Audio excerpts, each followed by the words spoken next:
Baik, sekarang kita lanjutkan.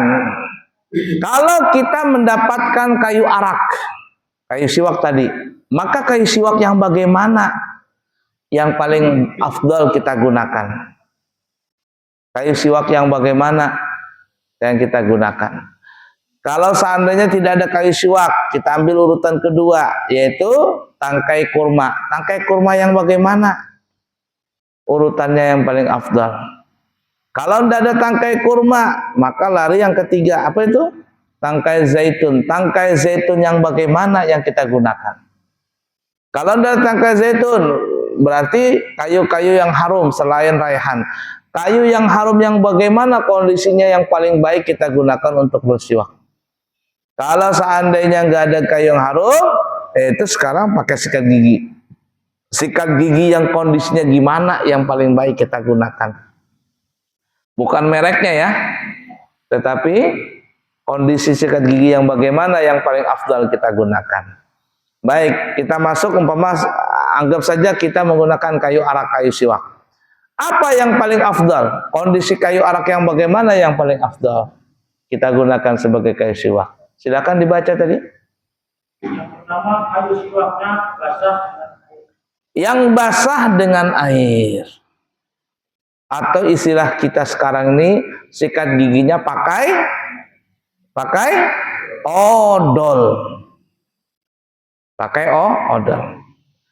Saya waktu sekolah di Hadramaut di Kota Tarim itu, teman-teman orang Yaman, orang Arab sana itu ya.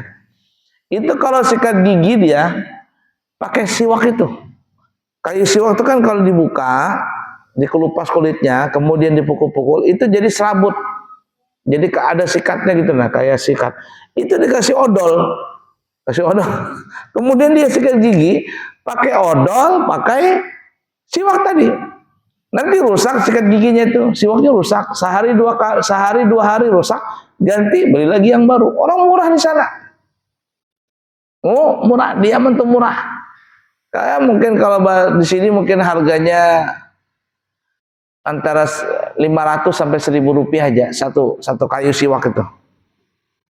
Ya, dijual begitu di pinggir-pinggir jalan, orang jual banyak. Maka yang masih bagus, masih yang fresh itu. Ya, nah jadi kalau yang mau afdal, kita menggunakan air atau istilah zaman sekarang menggunakan odol, itu yang paling baik. Apa saja? Kalau dia tangkai zaitun yang pakai odol. Siwak yang pakai odol. Apalagi cendana yang pakai odol. Atau yang sekarang kita gunakan sikat gigi yang pakai odol. Itu yang paling afdal untuk bersikat gigi. Baik, yang kedua? Yang kedua, dibasahi dengan air mawar. Yang dibasahi pakai air mawar. Kenapa? Karena air mawar itu harum. Ini zaman dulu ya, tidak ada sikat gigi. Nggak ada pasta gigi. Jadi pakai air mawar. Kalau zaman sekarang kan ya odolnya yang bagus lah. Odolnya yang bagus. Ada saya lihat di media sosial itu podcast, karena bahasa zaman sekarang podcast ya. Podcast itu. Jadi ada wawancara di podcast itu membahas tentang masalah odol.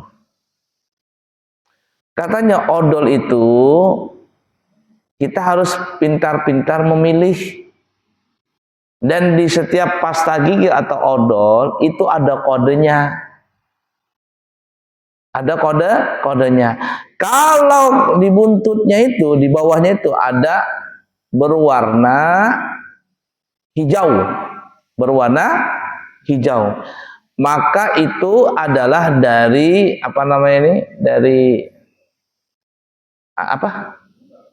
herbal. Kalau dia hijau, buntutnya tuh ada gambarnya itu hijau, warnanya hijau, itu herbal itu. Arti herbal itu berarti dari bahan-bahan alami. Ada saya pernah beli di TikTok itu sikat gigi, odol itu, warnanya hijau. Oh iya ini herbal nih, pantasan dijual di TikTok.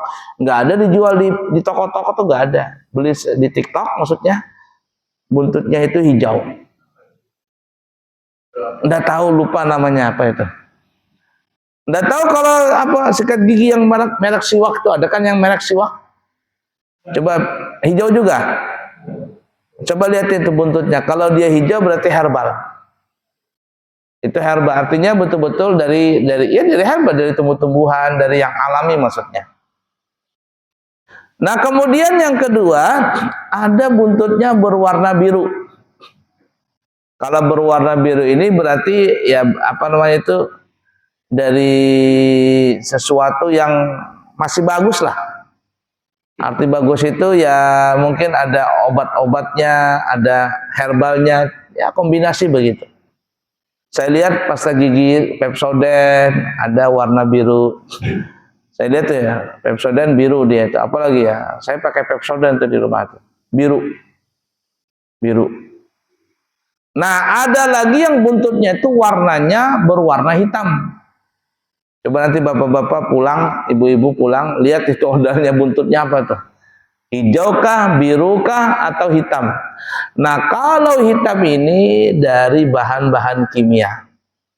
Bahan-bahan kimia. Odol apa itu yang buntutnya hitam? Saya perhatikan itu karena melihat podcast itu langsung saya periksa. Oh, ternyata yang buntutnya hitam itu warnanya hitam adalah close up. Close up itu buntutnya hitam. Makanya mulai dulu nih ya, mulai dulu itu maksudnya mulai masa muda itu ada orang yang menyarankan jangan pakai close up katanya. Saya nggak tahu, nggak boleh, jangan pakai close up katanya. Kata saya ada apa? Itu bisa nggak tahu lah ya, itu persaingan bisnis ke apa? Katanya ada menyebabkan kena penyakit flu burung katanya. Bukan flu burung, burungnya kena flu. Katanya begitu, benar tidaknya wallah alam. Saya nggak pakai close up dulu. Nah, baru-baru ini maksudnya waktu pas mau berangkat umrah karena sering umrah gitu ya, dibelikan sama istri close up. Close up, saya nggak tahu itu, nggak ngerti. Ya Pak, karena sudah dibelikan ya sudah bawa close up ke mana itu, ke Saudi sana. Nah, pas pulang beberapa kali, sudah beberapa kali bolak-balik umrah, odol itu nggak habis-habis, kan cuman 12 hari aja begitu. Nanti kalau saya hotelnya hotel berbintang, disediakan di hotel itu ada sikat giginya, ada odolnya, kan udah terpakai close up itu. Jadi satu botol close up itu bolak-balik maka bisa 3-4 kali nggak habis-habis itu. Sampai sekarang masih ada itu. Jadi digunakan waktu pas berangkat umrah saja. Nah, pas nonton podcast itu, kalau buntutnya hitam itu berarti dari bahan-bahan kimia, olahan-olahan kimia. Oh, pantasan ada orang yang pernah nyarankan saya jangan pakai close up dulu. Wallah alam, apa maksudnya? Coba periksa tuh ya odolnya tuh ya, warna hijau kah, biru kah, atau hitam. Makanya dia menyarankan kalau bisa jangan pakai yang buntutnya hitam. Wallahu alam. Ya.